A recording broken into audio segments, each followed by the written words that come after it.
but I think he's got a bright future ahead of us.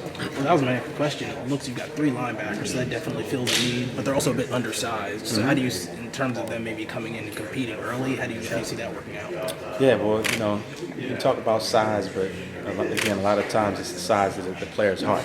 Some of the best players that I've coached have been undersized guys, and I think so late in the recruiting process, sometimes those guys kind of fall in your laps.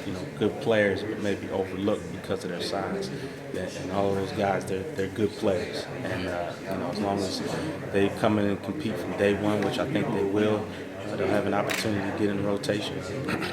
Can you talk about someone like Calderon and sort of how versatile and dynamic he is, maybe what you'll be able to do with him on defense? Yeah, I mean, Coach Boone talked a little bit about it earlier.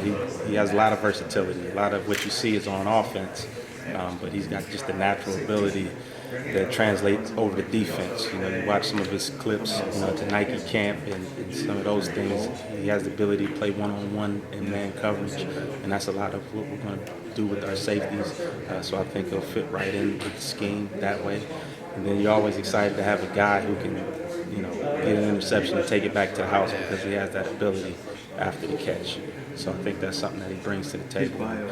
Overall, he's just a great kid, and I think he'll be a leader on the team, when the time comes. And he's a guy that, is a hard worker, and he'll set the tempo. Do you have any questions?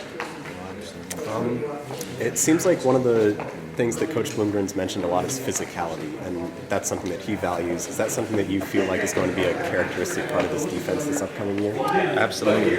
Physicality, that's number one thing we're looking at in a player. If he's not physical on the defensive side of the ball, we don't want him, because it takes 11 guys on defense, running to the football and tackling, and place the high priority on that, in recruiting the guys that we're recruiting.